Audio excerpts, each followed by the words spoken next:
Boa noite, irmãos. Que a paz do nosso Mestre Jesus esteja conosco hoje e sempre. Sejam todos muito bem-vindos a mais um culto de louvor e adoração a Deus. Hoje o nosso culto está sendo realizado na comunidade Jesus de Barueri. O site da nossa igreja é www.igrejacel.org.br. Pedimos que vocês visitem a página da Wikipédia. Em denominações cristãs, vocês encontrarão um resumo da nossa igreja. Compartilhem os vídeos da ICEL. Pedimos que desde já vocês preparem a água para o momento da comunhão, apresentando o altar. Hoje, na presidência, com o palho vermelho, nossa irmã diaconisa Patrícia. Eu, pastora de Silene, na secretaria, com palho amarelo.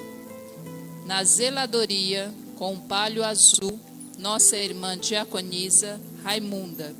E na comunhão, nossa irmã diaconisa, com palho branco, Zenilde.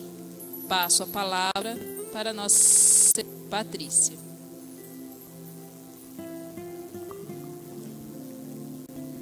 Boa noite a todos. Carta Teológica Cristã Espírita Ecumênica Universal. ESD. Estudo sintetizado e sistematizado de doutrina espírita ecumênica. Culto de louvor e adoração a Deus. Ata de reunião pública. A Igreja Céu é também um ramo da Jerusalém espiritual. A Igreja Universal e Invisível de Cristo. Sua finalidade é a evangelização do Espírito Homem. Início do culto. E eis que cedo venho, e o meu galardão está comigo, para dar a cada um segundo a sua obra. Eu, Jesus, enviei o meu anjo para vos testificar estas coisas nas igrejas. Eu sou a raiz e a geração de Davi, a resplandecente estrela da manhã. Item 1. Prece de abertura. Irmãos, a prece inicial do culto de louvor e adoração a Deus é da responsabilidade do nosso irmão, membro Pedro.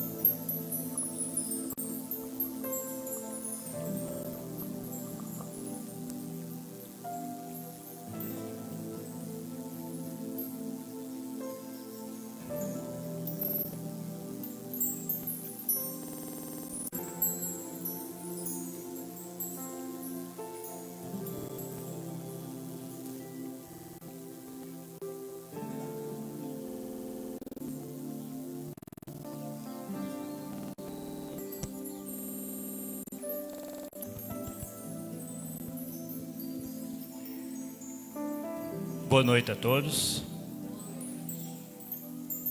Que Deus esteja conosco. Senhor, peçamos a Deus que nos dê inteligência, nos dê sabedoria, para que possamos realizar o nosso culto de louvor e adoração a Deus.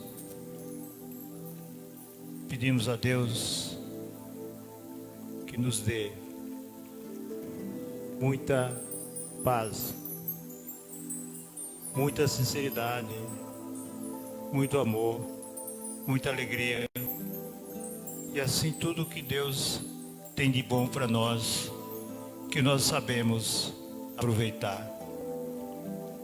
Então, Deus,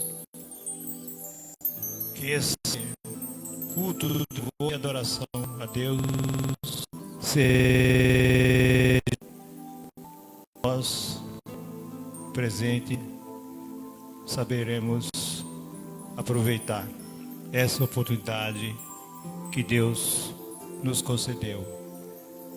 Portanto, eu só tenho a agradecer a Deus. Obrigado, Senhor. Obrigado. Que assim seja. Graças a Deus.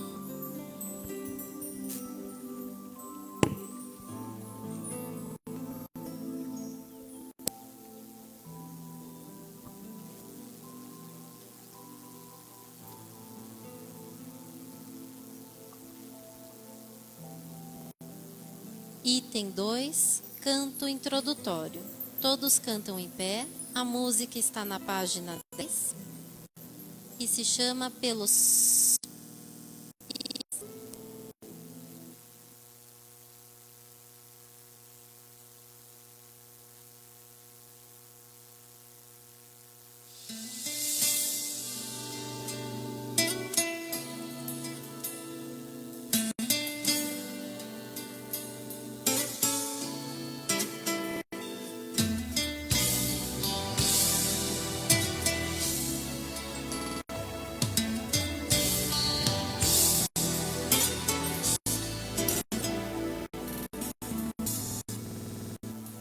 Pelos prados e campinas verdejantes eu vou. É o Senhor que me leva a descansar. Junto às fontes de águas puras, repousantes eu vou. Minhas forças o Senhor vai animar. Tu és, Senhor, o meu pastor, por isso nada em minha vida faltará. Tu és, Senhor, o meu pastor, por isso nada em minha vida faltará. Nos caminhos mais seguros, junto dele eu vou, e para sempre teu nome eu honrarei. Eu encontro mil abismos, nos caminhos eu vou. Segurança sempre tenho em suas mãos. Tu és, Senhor, o meu pastor, por isso nada em minha vida faltará. Tu és, Senhor, o meu pastor, por isso nada em minha vida faltará. Com alegria e esperança caminhando eu vou. Minha vida está sempre em suas mãos.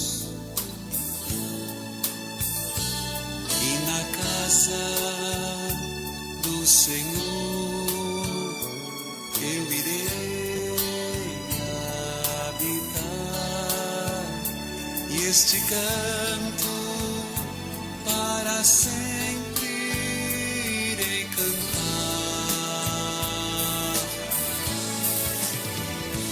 Tu és, Senhor, o meu pastor, por isso nada em minha vida faltará.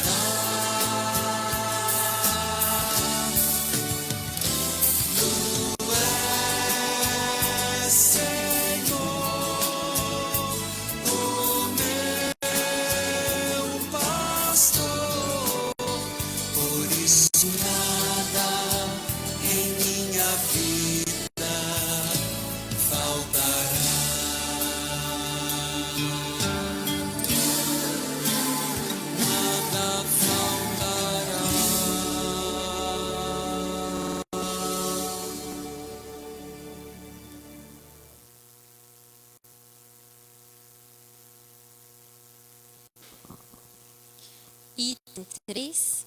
Palavras iniciais de saudação.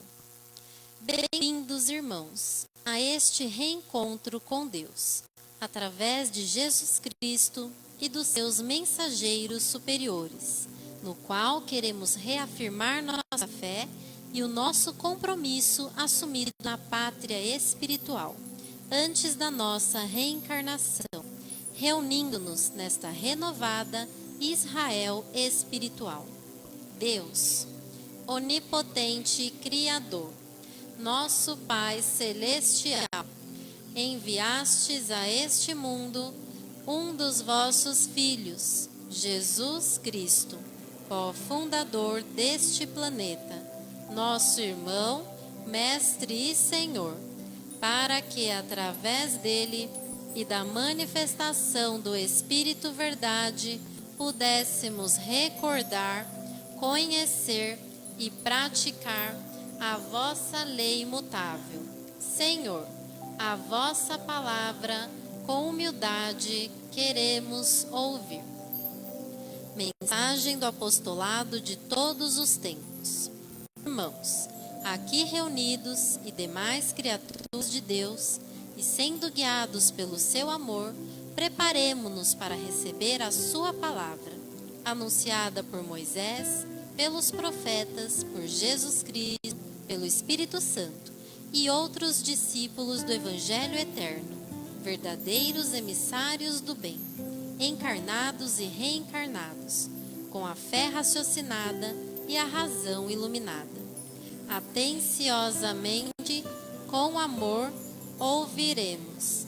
Deus, queremos que a vossa palavra, Senhor, transmitida e interpretada por vossos dignos emissários, penetre em todos nós e, assimilada integralmente, nos conduza à prática da caridade e vivência da verdade, em nome do vosso celeste e augusto amor.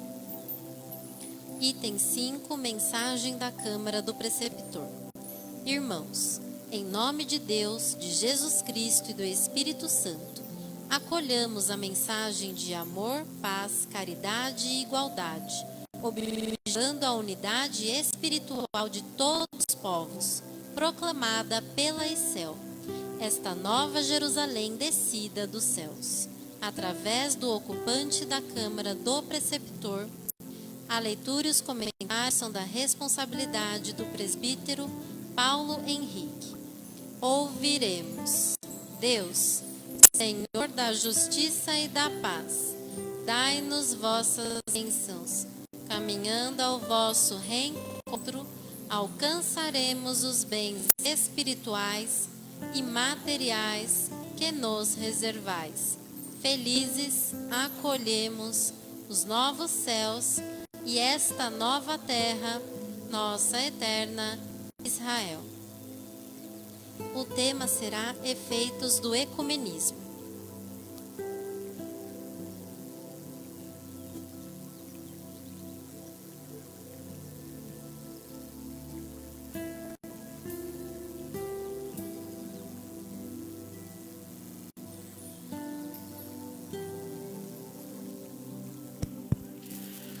Boa noite, igreja. Sejamos todos muito bem-vindos à casa de Deus. Vamos todos nos preparar para que, de alguma forma, essa simples mensagem que eu preparei possa nos fazer refletir sobre alguns pontos da nossa vida. Amém?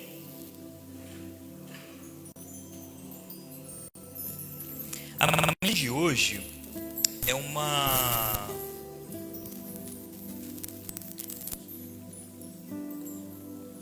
A mensagem de hoje, eu estou refazendo ela hoje, tá?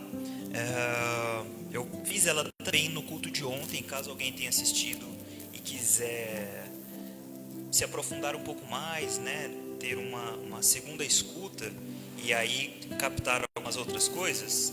É a mensagem que eu trouxe ontem, então eu precisei trazer hoje. A palestrante de hoje teve um problema de saúde, não conseguiu vir, e aí eu vim no lugar dela fazendo a mesma mensagem, mas algumas mensagens, né, talvez todas as mensagens, né, quando a gente reouve, quando a gente ouve mais de uma vez, a gente consegue se aprofundar. Então, quem estiver ouvindo pela segunda vez, é um conselho meu tentar pescar mais algumas coisas, né? Bom, deixa eu só regular um pouco aqui a luz primeiro.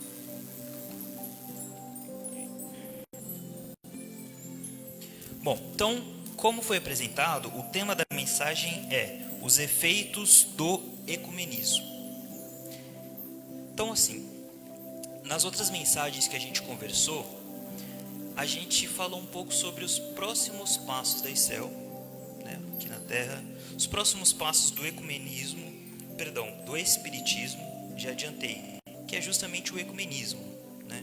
Então, a gente conversou sobre nós praticando o ecumenismo, nós exercendo o ecumenismo.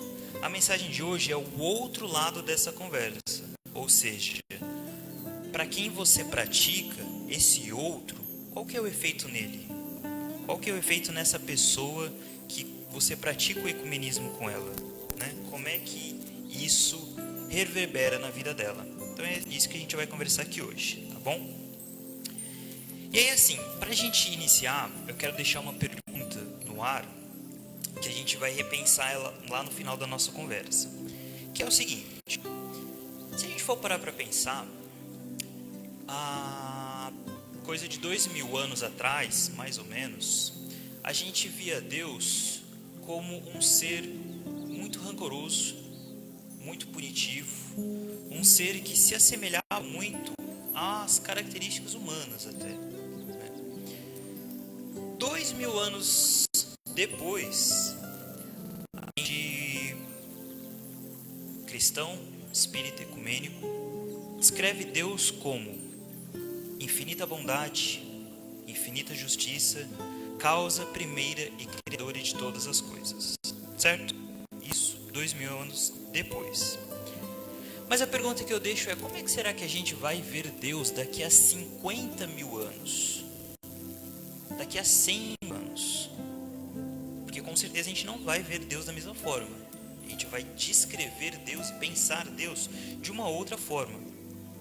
Como será? É a pergunta que eu deixo, que a gente vai pensar sobre ela lá no final da nossa conversa, tá bom? Então vamos aos efeitos do ecumenismo. E para começar, qual que é o grande efeito que o ecumenismo tem na vida do outro? O que o ecumenismo causa na vida do outro? Ele causa a curiosidade. E aí vocês vão perguntar: como assim? Curiosidade por quê? Porque você verdadeiramente deseja entender o outro quando você tem uma curiosidade sincera mesmo de compreender por que ele pensa da forma que ele pensa, por que ele tem a fé que ele tem, por que ele acredita naquilo que ele acredita. Quando você de verdade tenta entender isso, e aí vamos aos poucos associando ao ecumenismo, isso é o ecumenismo, né? Quando você tenta entender por que o outro acredita no que ele acredita, e tenta mesmo, você tenta ir a fundo nisso, você automaticamente gera na pessoa um desejo dela se entender mais. Você desperta nela uma curiosidade sobre a crença, os pensamentos, as ideias dela. E assim, se a gente for parar para pensar, esse desejo de se entender, esse desejo de ir mais a fundo na sua crença, de ir mais a fundo na sua fé, de ir mais a fundo naquilo que você entende por Deus, por espiritualidade, esse desejo, ele é muito mais forte, você consegue despertar muito mais esse desejo no outro quando você trabalha querendo descobrir a verdade do outro, querendo descobrir como o outro pensa, querendo descobrir, colocar uma questão, ao invés de levar pronto o conhecimento. Quando você chega para o outro e fala: ó, a verdade é isso aqui, já está pronta, você causa um efeito. quando você tenta entender, mas por que você acredita nisso? Por causa disso. Mas e como é que funciona isso? Sim. Mas e tal coisa? E vai mais a fundo. E vai mais a fundo, você com certeza gera um efeito muito mais profundo do que quando você só entrega, a verdade é isso, acredite. A verdade é essa, acredite. Então essa é a primeira consequência que o ecumenismo tem na vida das pessoas, a curiosidade sobre elas mesmas, sobre o que elas acreditam, né? E assim, é interessante porque essa curiosidade sobre o que eu penso, sobre o que eu acredito, uma curiosidade sobre mim mesmo, quando a gente desperta isso numa pessoa, de verdade, isso tem um efeito tão profundo que isso acaba gerando uma reação em cadeia. Como assim? Aconteceu comigo essa semana que eu parei para tentar pensar, né, as conversas que eu tinha com a minha esposa sobre espiritualidade, sobre Deus, sobre religião. E eu percebia que eu sempre tentava explicar para ela as coisas. Eu falava, Tainá, Deus é assim, Deus é assado, a espiritualidade é assim, a espiritualidade é assado, a religião é desse jeito. Ou seja, eu entregava pronto. E tinha um efeito, né? Ela gerava uma curiosidade, mais ou menos, né? Mas, quando eu comecei a refletir sobre o ecumenismo que eu prego e pensar como é que eu exerço isso de verdade na minha vida, aí eu percebi que eu poderia tentar isso com ela. De ver aonde isso ia levar, de aonde essas questões, de como ela imagina Deus. Eu falei, Tainá, como é que você pensa Deus? Aí ela parou assim, e aí ela deu uma resposta clichê, assim, de vez de Deus assim, assim, assado. Mas como é que é isso? Como é que é esse Deus assim, assim, assado? Aí ela pensou um pouco mais, e aí me deu uma outra resposta um pouco mais elaborada. Mas como é que é isso? E aí teve uma hora que realmente ela percebeu uma dúvida nela sobre aquilo que ela tinha tanta certeza. E esse é o ponto. Ou seja, teve essa conversa com ela, só que aí no outro dia ela puxou o assunto comigo. Ela falou assim, lembra daquilo que a gente estava conversando? Eu fiquei pensando naquilo tal, sobre Deus. Aí eu fiquei pensando à noite, fiquei pensando na hora de ir pro trabalho. Eu falei, sério? Que coisa. Não sabia que tinha dado o efeito que deu. Só que a reação em cadeia acontece como? Porque depois ainda disso, no outro dia, ela veio para mim e falou, eu fiquei pensando naquelas coisas e eu fui fazer essas perguntas para o meu chefe. Ou seja, o efeito que isso teve nela, aquilo gerou uma dúvida assim, tão em movimento. Ela não se contentou com ela e ela quis saber o que o outro também pensava daquelas coisas. E ela fez a mesma coisa. E como é que você pensa Deus? Ela, mas como é que eu não sei o quê? E aí, não sei o quê? E o chefe dela é evangélico, né? E aí ele respondeu, só que tem uma hora que ele se falou, não sei mais responder. Vamos fazer outra coisa. Ou seja, gerou uma dúvida mesmo nele. E esse é o ponto. Essa é a questão. Quando a gente tenta ir a fundo, quando a gente tenta descobrir o que está no outro, o efeito é muito mais intenso. E aí assim,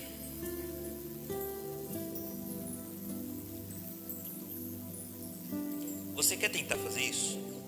Você quer tentar vivenciar isso? Você quer tentar colocar em prática essa ideia do ecumenismo? O que você tem que fazer? Uma dica valiosa para quem quer experimentar e ver o efeito disso na prática, né? Uma dica valiosa. Toma cuidado com o óbvio. Toma cuidado com o que parece óbvio. Porque o óbvio, a pessoa responde, Deus é isso. É óbvio. Eu posso me contentar e parar por aí. Só que essa é a questão. O óbvio, ele está muito na superfície. O óbvio é a resposta pronta. O óbvio é aquilo que a gente está acostumado a dizer, a repetir, a falar. O óbvio não necessariamente é aquilo que a gente sabe embasar, que a gente entende de verdade. O óbvio ele engana.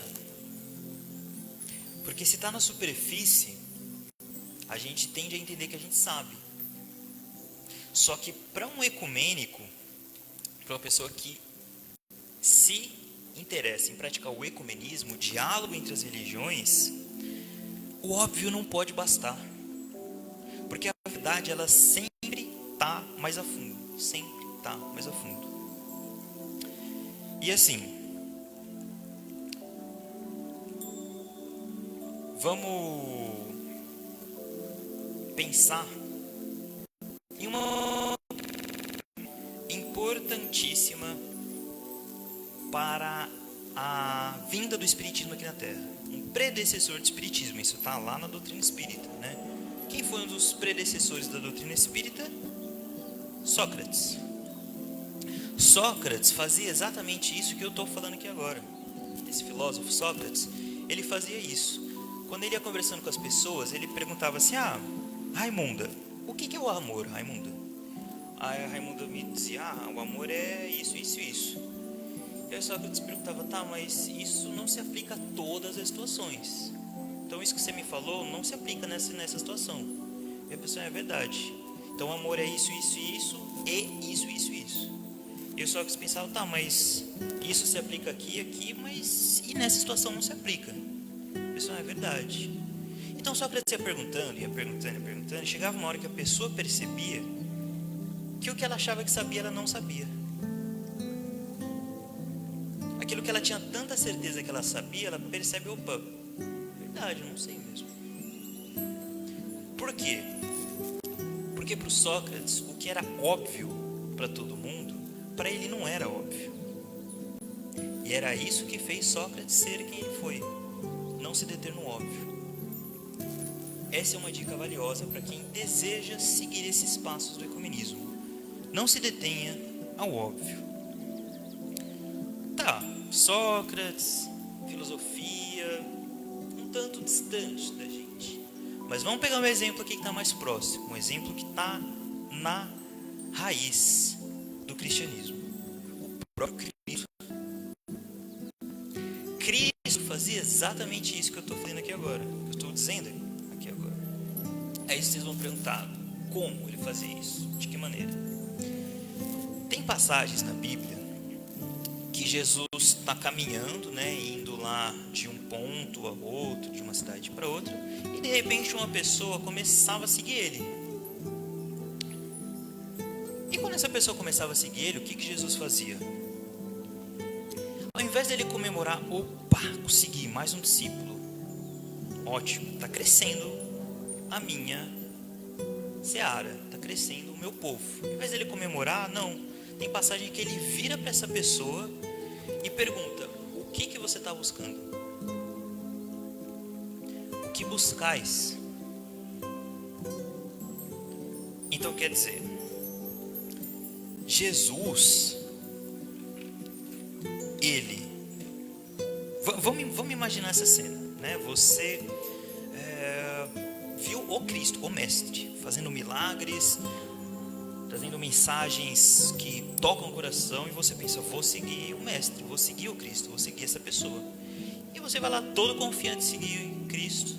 E aí quando você chega perto dele, ele está andando, quando você chega perto dele, ele para, vira para você, olha nos seus olhos e pergunta: o que você está buscando? Isso desconcerta a pessoa. Pensa.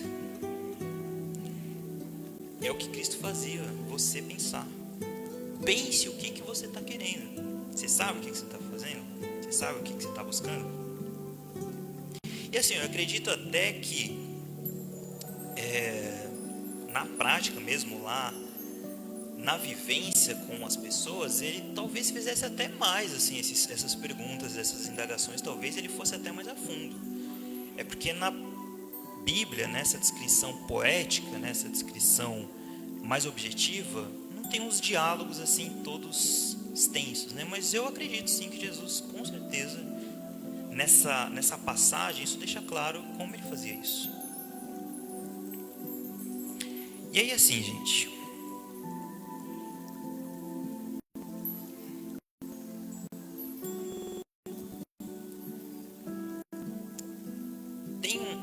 uma questão que, se a gente for parar para pensar, nós, cristãos, somos muito treinados para fortalecer a fé do outro, para solidificar a fé do outro, para construir, para enrijecer a fé do outro. Só que a gente tem muito pouca habilidade de colocar em questão a fé do outro, colocar em dúvida a fé do outro, questionar sobre a fé do outro, questionar sobre o que é que ele sabe,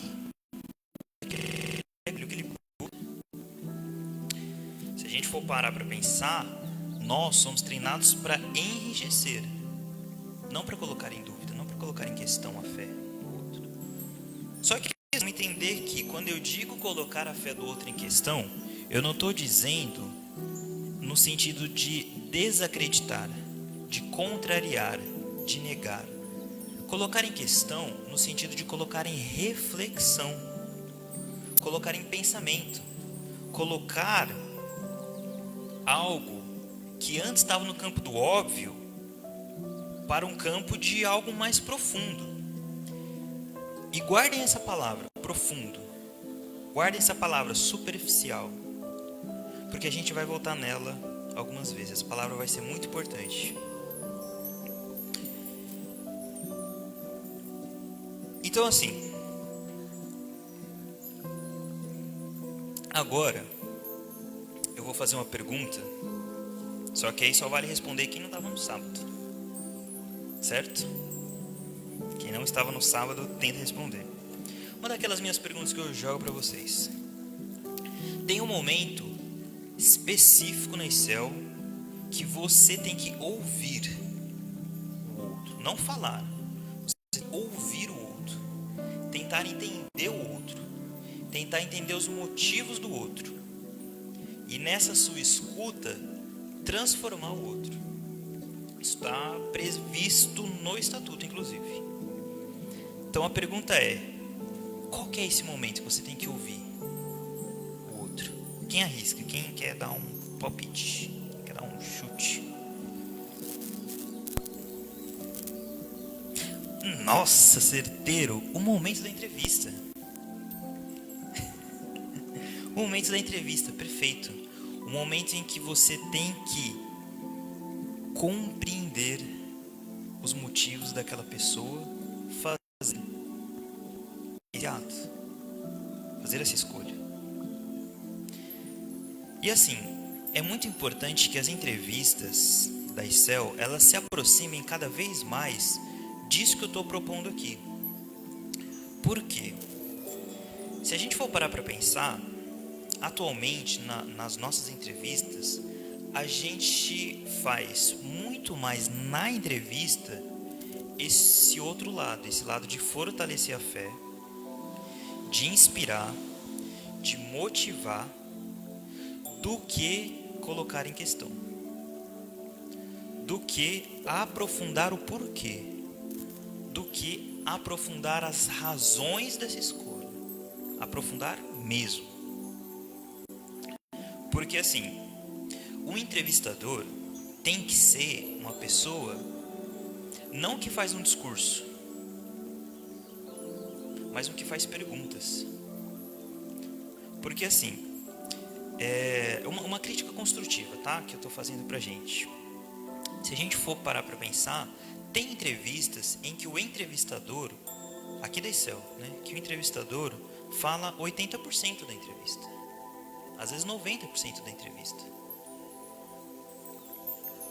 Só que isso não é uma entrevista. Só que eu também entendo, de verdade, eu entendo as razões do entrevistador de fazer isso. As razões não, desculpa, a intenção do entrevistador de fazer isso. Eu entendo porque quando o entrevistador ele fala muito na entrevista, quando ele tenta enrijecer a fé da pessoa, quando ele tenta motivar, eu entendo que a intenção é de que a pessoa passe por essa passagem preparada, que a pessoa passe pela passagem fortalecida, com coragem. Eu entendo essa motivação. Só que se a gente for para pensar, esse é um ato de dar uma injeção de coragem na pessoa.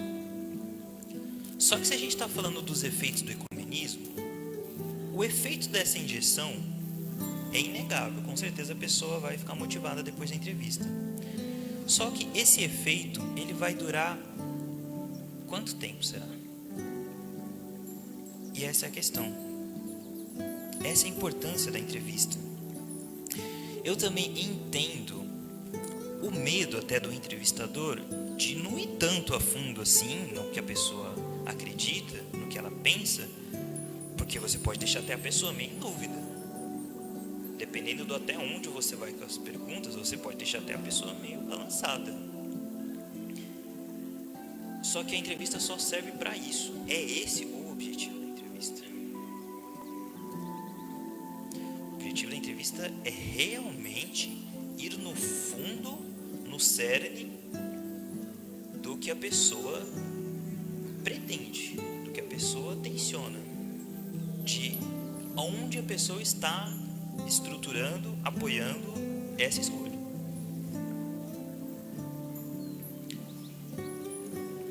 Porque assim, nas nossas entrevistas, né, para membro, para diácono, para subir de cargo, a gente sempre faz a mesma pergunta, né? Você tem certeza do cargo que você está escolhendo? A gente sempre faz essa pergunta, né? Só que olha que interessante dessa pergunta, né? Esses dias eu atendi a mãe de um pacientezinho, criança, né?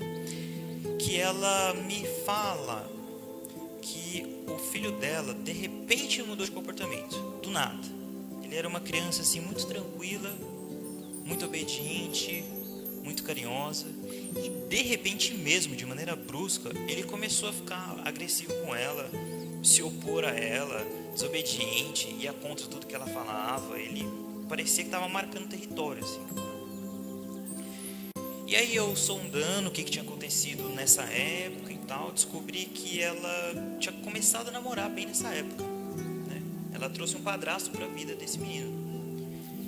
E aí eu perguntei, você acha que ele tá com ciúmes do padrasto? E ela falou assim para mim, não, ele não tá com ciúmes, porque eu perguntei para ele e ele falou que não tá com ciúmes. Quem vai responder que tá com ciúmes? Quem vai afirmar que está com ciúmes? Ainda mais uma criança. O ponto é esse. Chegar para a pessoa e perguntar, você tem certeza do seu ato? É óbvio que a pessoa vai dizer que tem certeza. A pessoa que foi até a entrevista não vai dizer que não tem certeza. Não vai dizer, sendo sincero, às vezes eu fico meio na dúvida, eu tenho medo de não conseguir. Então a pessoa não vai falar isso para você, jamais. Mas esse é o ponto. Essa é a questão. É colocar em questão.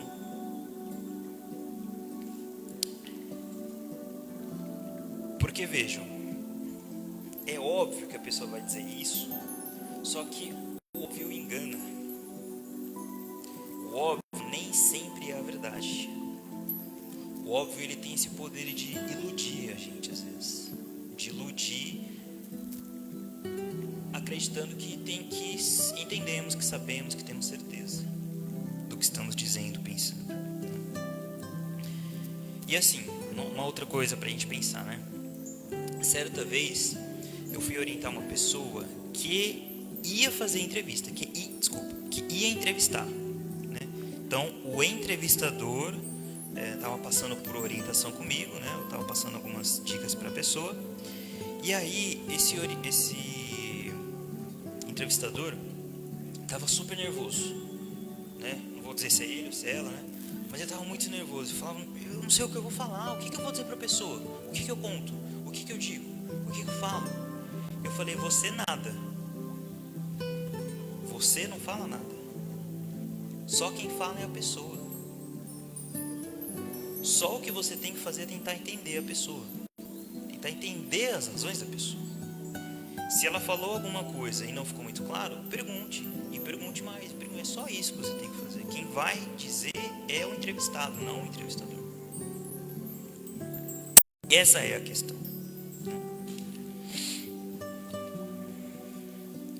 Inclusive, né, uma deixa aí que eu jogo no ar. Eu acho interessante que um dia a gente elabore aí juntos alguma espécie de oficina, alguma espécie de treinamento, de prática para entrevistador, para que a gente tente se colocar nesse lugar, que a gente tente exercitar, para que a gente trabalhe até esse medo de ir a fundo na questão do outro e que a gente chegue para a entrevista mais preparado, né? Mais tranquilo, para que seja algo um pouco mais natural isso, né? Algo que a gente deixa no ar aí, para a gente ir pensando para o futuro, né? Para a gente pensando. Sim.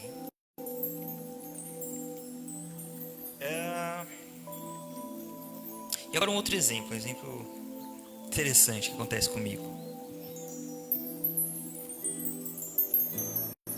Como eu sou psicólogo, o que eu mais ouço das pessoas é o seguinte, né? A pessoa chega pra mim e fala: não, se eu for passar com você, ó, é você que vai dar depois de psicólogo. De tanto problema que eu tenho, de tanta... minha vida é tão difícil que você que vai precisar depois passar, depois de me atender, né? É o que eu mais ouço. E aí assim, isso que a pessoa diz é uma verdade para ela. Ela fala brincando, mas é uma verdade, né? E aí assim, pensando no que o ecumênico faz com a verdade do outro, né? Quando a pessoa me diz isso, eu posso pegar essa verdade e negar essa verdade. Falar: não, sua vida não é tão difícil assim, tem muita gente pior, né? Meu, olha pra vida, olha pra Deus, acredita, olha que vida maravilhosa, você não tem problema, a vida é uma bênção. Eu nego a verdade dela, digo: isso não é verdade. Ou eu posso afirmar que é uma verdade, eu posso falar pra pessoa: sim, realmente, sua situação é difícil, é mesmo, mas a gente vai passar por isso juntos, tá? A gente vai trabalhar juntos e tal, ou seja, eu afirmo que é uma verdade o que ela está me dizendo. Então eu afirmo ou eu nego. Se eu fizer qualquer uma dessas duas coisas, eu não vou fazer a pessoa ter vontade de mudar essa verdade.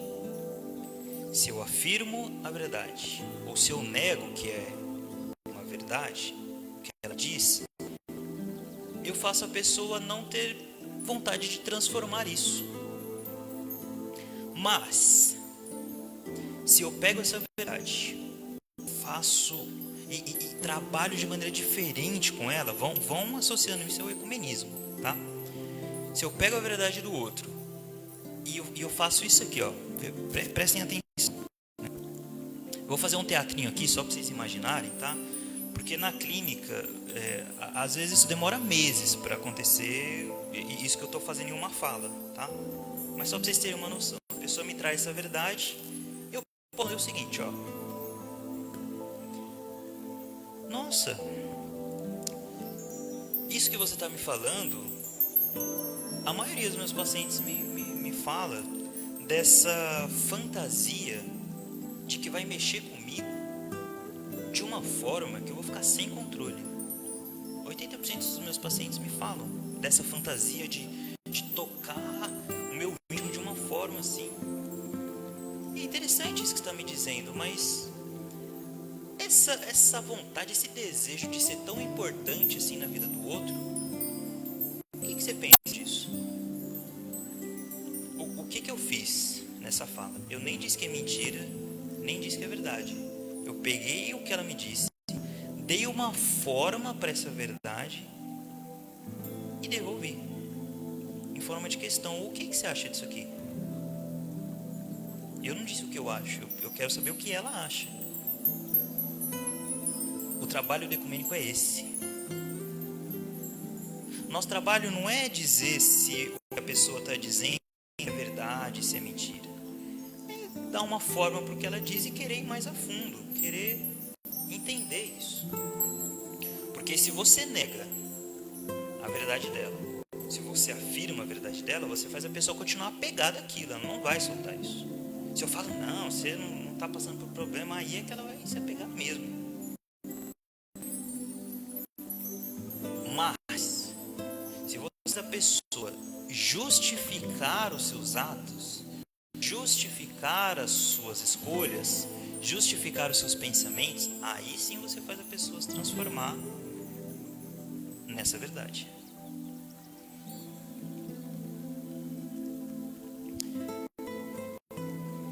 Pra gente encerrar agora, tá? Um último exemplo. Esse exemplo é um tanto quanto desconfortável de se ouvir, tá? Mas eu vou usar esse exemplo para a gente pensar uma situação bem extrema, porque às vezes as situações macro fazem a gente entender melhor o micro, né? Então eu vou pegar uma situação bem extrema para vocês entenderem um ponto importante da chave de querer ouvir o outro. A chave de querer ouvir e querer ouvir mais e querer ouvir mais tem a ver com isso que eu vou falar aqui agora. Então assim, ó, na minha clínica eu já atendi pessoas que sofreram estupro, foram estupradas, e já atendi pessoas que cometeram estupro, que estupraram. Já atendi as duas situações. E aí eu pergunto, como é que você tem vontade de continuar perguntando para a pessoa isso? Tanto para que foi estuprada, quanto para que estuprou. Como é que você tem vontade de pedir para a pessoa ir mais a fundo, e descrever, e dar um sentido, e trabalhar isso? Como é que você consegue, tem vontade de querer ouvir isso?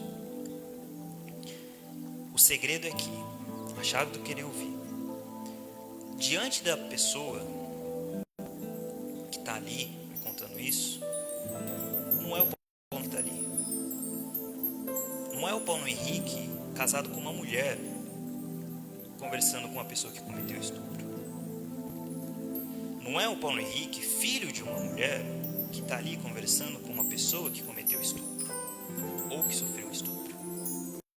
Porque se for o Paulo Henrique que estiver ali, o Paulo Henrique não vai mais querer continuar ouvindo e vai parar ali.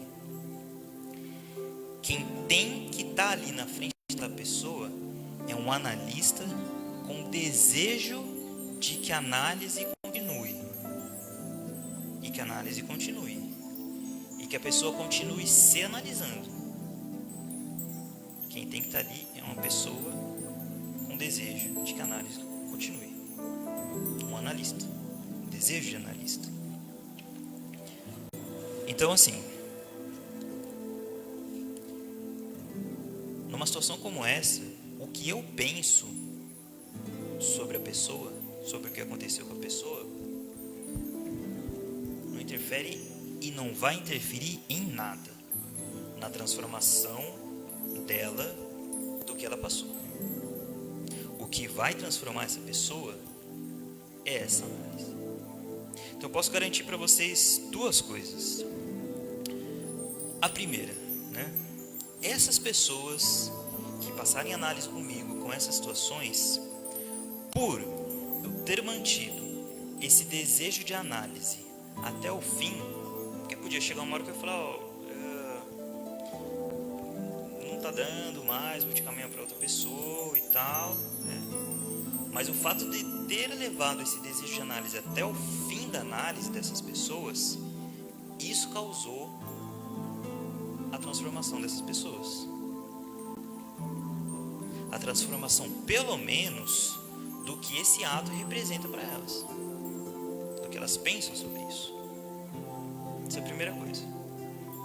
A segunda coisa que eu posso garantir é que, para você conseguir levar o seu desejo de ecumenismo, e aí entendam o que significa desejo de ecumenismo, né? Desejo de ecumenismo não é sinônimo de desejo ecumênico, por mais que se confunda, mas não é a mesma coisa. Desejo ecumênico, né, como eu digo, é como se eu gostasse de forró, de sertanejo, de rock, de pagode. É um desejo ecumênico, é um desejo eclético. Não é isso que eu estou falando. Estou falando de um desejo de ecumenismo, um desejo de que o ecumenismo aconteça. Independente de qual seja o meu gosto, eu tenho o meu gosto muito claro. Por exemplo, eu gosto de forró, e isso é muito claro para mim. Mas mesmo tendo um gosto claro, Eu posso ter o desejo de que o ecumenismo aconteça, de que o diálogo entre as religiões aconteça. Então, para que o desejo de ecumenismo diante de uma pessoa, você está diante de uma pessoa, para que o desejo de ecumenismo aconteça diante dela, você que está ali não é um espírita. E aí vocês vão falar, não, como assim? Não é um espírita no sentido de que o que o outro está dizendo sobre a crença dele não pode te incomodar enquanto espírita. Se a verdade do outro te incomoda enquanto espírita e você já não quer mais ouvir a verdade do outro, então você não está conseguindo ser ecumênico. Não quer dizer que você vai negar a sua fé. Não quer dizer que você vai deixar de acreditar no que você acredita. Você é espírita. Porém, diante daquela pessoa, o desejo de ecumenismo acontece quando o que o outro está dizendo não te incomoda, e esse é o ponto, por isso que eu trouxe esse exemplo. Quando o que o outro está dizendo não te incomoda ao ponto de você parar de ouvir, de você não mais querer ouvir, de você não mais querer levar essa conversa adiante. Essa é a chave de querer ouvir o outro. E aí agora a gente volta à pergunta que a gente fez no começo, né? O ser humano via Deus antes como vingativo, rancoroso. Veio Jesus e trouxe uma forma de descrever Deus como amor. Veio depois a doutrina espírita e descreveu Deus da forma como nós escrevemos hoje. Como será que nós veremos Deus daqui a alguns milênios? Para a forma como nós vemos Deus se transformar, para isso acontecer, isso só vai acontecer se a gente se perguntar sobre a forma como nós vemos Deus hoje. Se nós perguntarmos para o outro, se nós quisermos entender sobre a forma como o outro vê Deus hoje. Só se esse desejo de entender a forma como nós vemos Deus, como o outro vê Deus, mesmo para um ateu, por que para ele Deus não faz sentido ir a fundo nisso? Só assim a forma como nós vemos Deus mudará e se transformará. Então, para encerrar, lembra que eu falei para vocês frisarem na palavra superfície, na palavra fundo, profundo. Deus fez de vocês pescadores de homens? Se sim, se Deus fez de vocês pescadores de homens, ninguém pesca nada jogando o anzol no raso, na superfície. Se você quer pescar de verdade, você tem que jogar um anzol lá no fundo. Paz com Jesus a todos.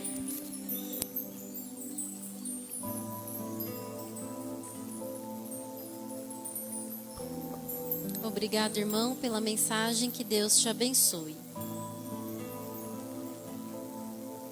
Vamos para o item 13, momento da energização coletiva e imposição de mãos.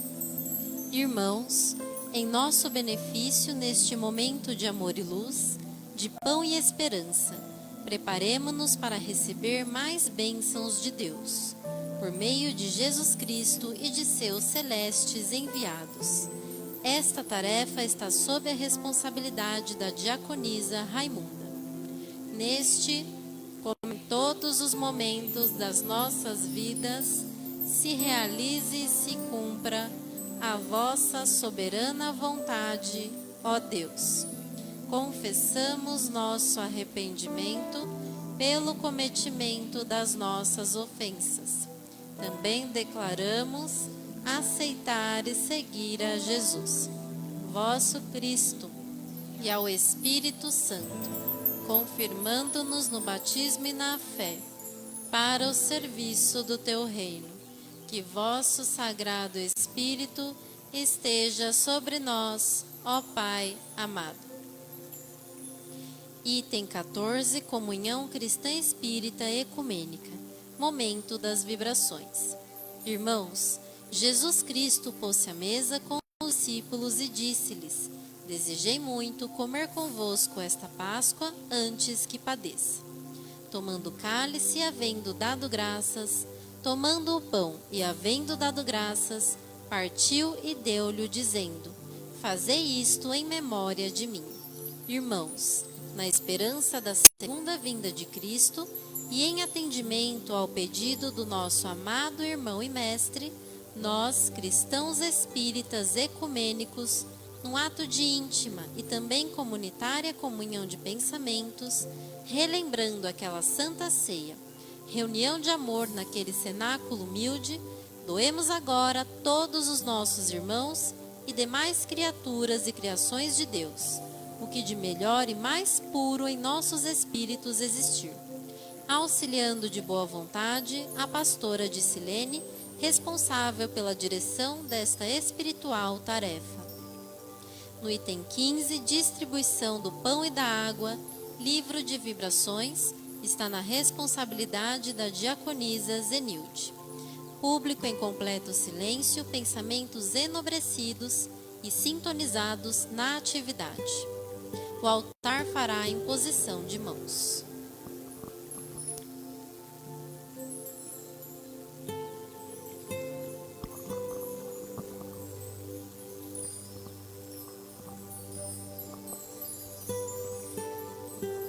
Pai amado, como é maravilhoso estar na Tua presença, buscando a Ti, Senhor, para a nossa instrução espiritual e material.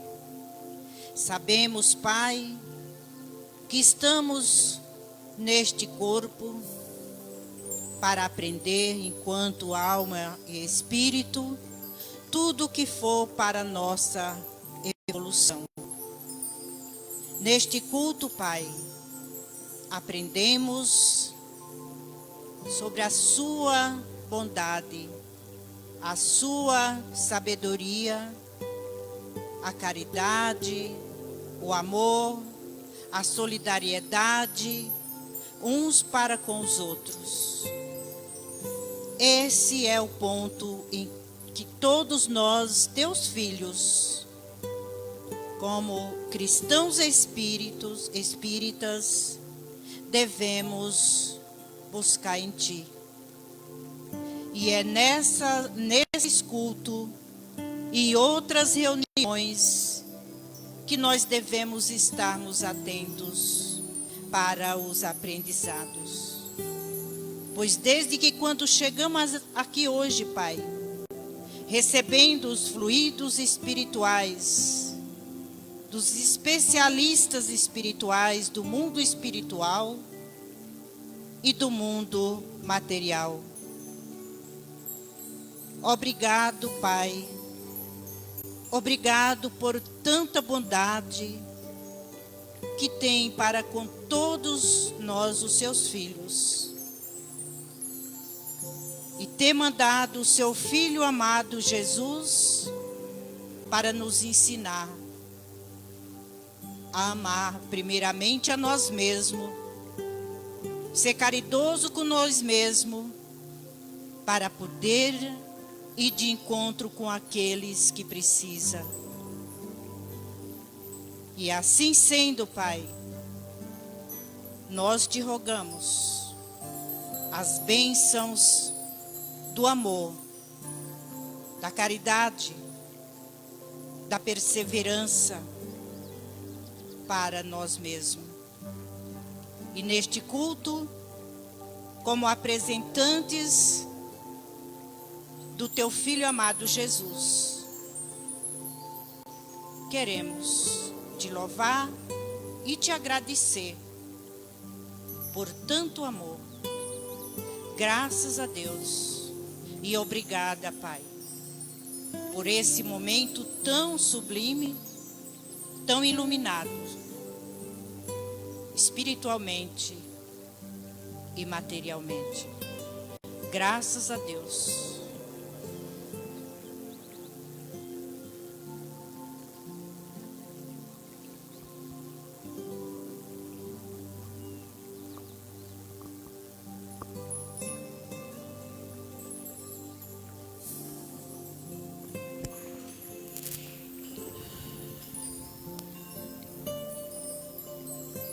Muito recebemos, precisamos muito dar. Para que essa energia salutar, ela possa fluir e alcançar irmãos nossos que neste momento estão tão necessitados.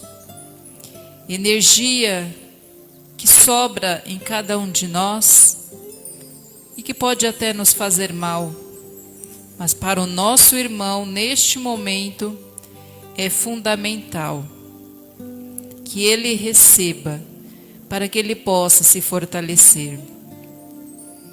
Então vamos reunir as nossas energias mais salutares, com mais amor, com mais verdade, com mais luz.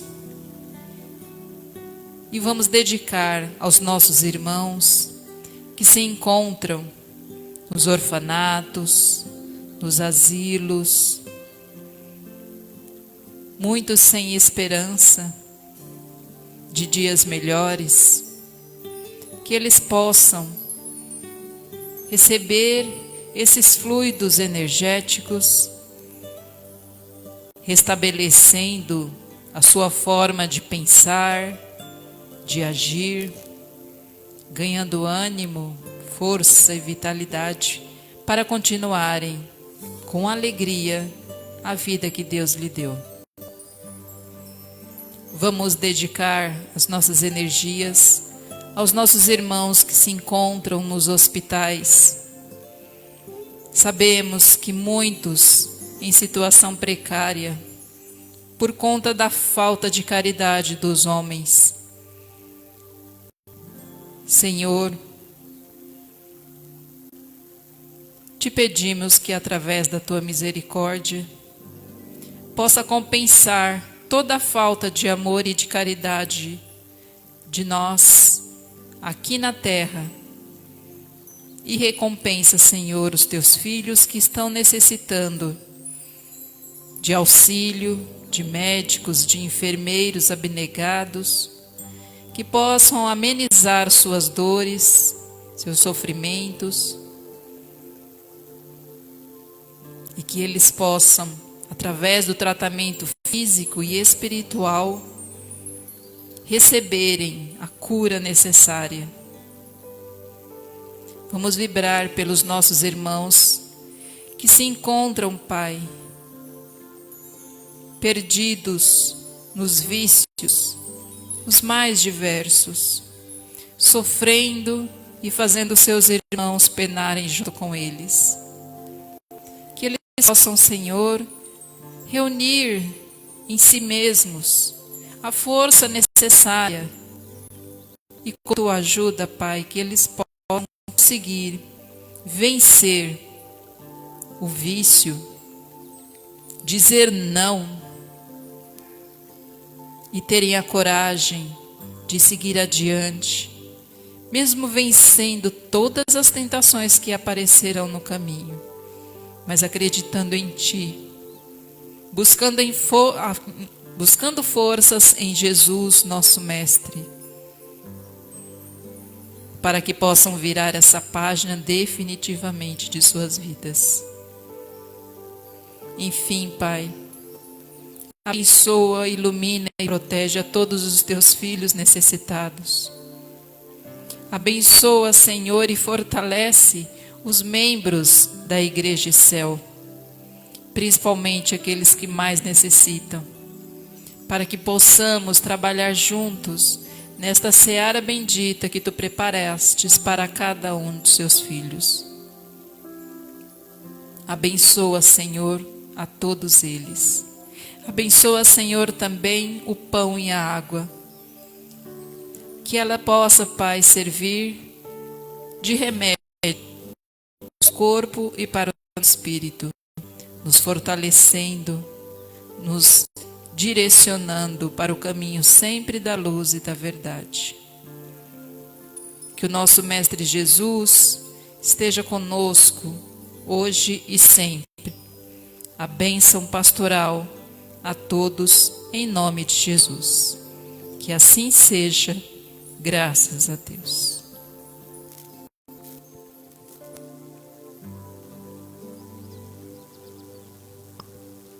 Façamos a comunhão.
Neste momento,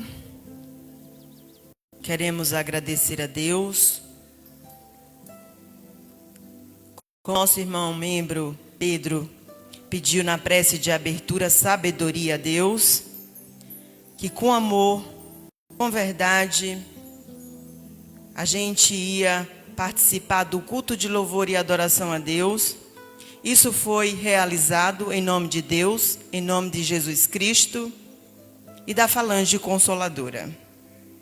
Só temos que agradecer a Deus pelo tão abençoado, pelas céus de portas abertas, convidando a todos para entrarem no portal de luz e de amor. Glória ao Pai. Queremos pedir a Deus que neste momento abençoe a nossa irmã pastora Dicilene e em nome da ICEL todos emana muitas bênçãos, muita sabedoria, para que toda vez que ela venha neste portal de luz, ela possa trazer essas boas energias que ela tem, esses bons pensamentos, essa alegria emanando para todos nós. Que Deus te abençoe, te ilumine e em nome da Igreja e Céu, todos agradecem por você estar aqui neste portal de amor. E vocês que estão em seus lares neste momento, tenham certeza absoluta que todas as bênçãos, se for do merecimento de cada um, a mesma bênção que a gente recebeu aqui, vocês também estão recebendo. Tenham sempre Deus em frente, que todos nós sejamos sempre felizes. Que Deus nos abençoe e nos ilumine hoje. Paz com Jesus.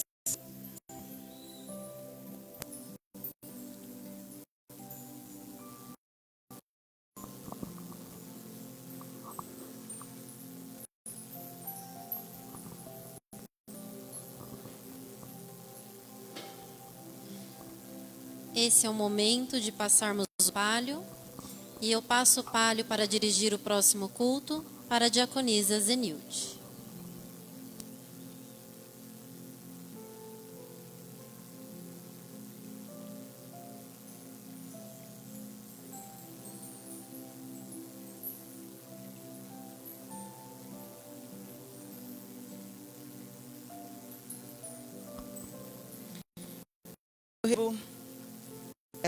Esse palio com muito amor para dirigir o próximo culto, com a mesma alegria, com a mesma espiritualidade que aqui foi dirigido. Peço a Deus sabedoria e paz. E para me auxiliar, eu convido a nossa irmã membro diaconisa Patrícia e a nossa irmã pastora Dicilene.